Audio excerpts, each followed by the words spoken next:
Hello दोस्तों, welcome back to my channel. आज हम सीखेंगे पाइथागोरस प्रमेय क्या होती है।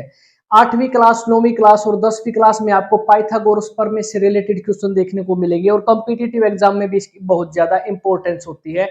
तो आज सीखेंगे पाइथागोरस प्रमेय क्या है।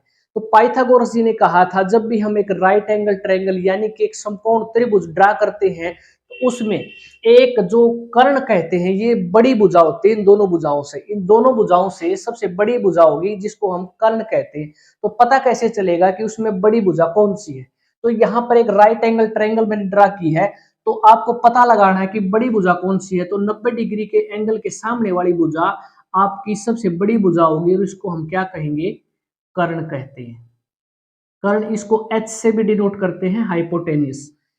ये जो भुजा होगी इसका मतलब होता है लंब। लंब यानी कि जो खड़ी वाली भुजा होती है इसको लंब कहते हैं। परपेंडिकुलर भी इसको कहते हैं इंग्लिश में। लंब इसको हम पी से डिनोट करेंगे। जो ये राइट एंगल ट्रायंगल जिस पर टिकी होती है उसको आधार बोलते हैं। ये हो जाएगा आपका आधार यानी कि बेस, इसको बी से डिनोट करेंगे। पाइथागोरस पाइथागोरस जी ने क्या कहा था, वो थ्योरम ये है कि जब जो कर्ण का वर्ग है, कर्ण का वर्ग इन दोनों भुजाओं के वर्गों के योगफल के बराबर होगा। यानी कि यहां से देखो, कर्ण का स्क्वायर, कर्ण का वर्ग जो होगा वो किसके बराबर होगा, लंब का स्क्वायर, लंब का वर्ग और आधार के वर्ग के योगफल के बराबर होगा। आधार के वर्ग के योगफल के बराबर होगा। तो ये क्या थी, ये पाइथागोरस प्रमेय थी। तो पाइथागोरस जी ने ये थ्योरम दी थी। तो इसी पर आधारित आपके 8वीं, 9वीं, 10वीं और कॉम्पिटिटिव एग्जाम में क्वेश्चन पूछे जाते हैं। तो ये जो बड़ी भुजा होती है या क्या होती है, ये होती है कर्ण, जिसको हम क्या बोलते हैं, हाइपोटेनिस बोलते हैं। ये है लंब और ये होता है आधार। तो लंब का वर्ग और जोड़ देंगे आधार के वर्ग में तो किसके बराबर हो जाएगा, कर्ण के वर्ग के बराबर हो जाएगा। इस पर आधारित जो क्वेश्चन पूछे जाते हैं वो देखो। पाइथागोरस थ्योरम पर आधारित इस क्वेश्चन से आप इसको अच्छे से समझ पाओगे। एक समकोण त्रिभुज में कर्ण की लंबाई है 13 मीटर तथा लंब की लंबाई है 12 मीटर। तो आधार ज्ञात करना है। आपको पता है पाइथागोरस प्रमेय क्या होती है, कर्ण का वर्ग, कर्ण का वर्ग किसके बराबर होता है, लंब के वर्ग और आधार के वर्ग के योगफल के बराबर होता है।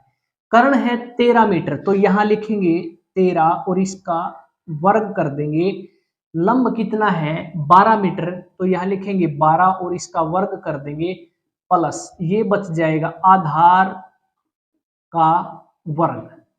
ये भुजा निकालनी है तो हमने एज इट इज लिख दी। तो 13 का वर्ग कितना होता है 169 और 12 का होता है 144 प्लस ये हो जाएगा आधार का वर्ग। अब ये देखो, ये प्लस का है, इधर जाएगा तो ये माइनस का हो जाएगा। तो 169 से 144 हम क्या करेंगे, माइनस कर देंगे। तो कितना बचेगा 25। 25 इज इक्वल टू आधार का वर्ग। और 25 क्या होता है, ये 5 का वर्ग होता है। तो 25 को हम लिख सकते हैं 5 का वर्ग किसके बराबर, आधार के वर्ग के बराबर। तो वर्ग से वर्ग कैंसिल हो जाएगा, स्क्वायर से स्क्वायर। तो आधार किसके बराबर आ जाएगा, यहां लिख देता हूं, स्पेस कम है। तो आधार किसके बराबर आ जाएगा 5 मीटर। तो इस प्रकार हम पाइथागोरस प्रमेय से कोई भी भुजा दो गिवन होंगी तो एक भुजा हम निकाल सकते हैं। तो आधार की लंबाई जैसे हमने यहां पर निकाली कितनी, 5 मीटर। कर्ण कितना गिवन था 13 मीटर और आपका जो लंब था वो कितना था 12 मीटर। तो ये दो भुजा आपको दे रखी थी, कर्ण दे रखा था और लंब दे रखा था। इस पर पाइथागोरस प्रमेय से हमने आधार को निकाल लिया। तो ये थी आज की वीडियो। उम्मीद करता हूं आपको अच्छे से समझ में आई होगी पाइथागोरस प्रमेय। तो मिलते हैं अगली वीडियो में, तब तक के लिए जय हिंद, जय भारत।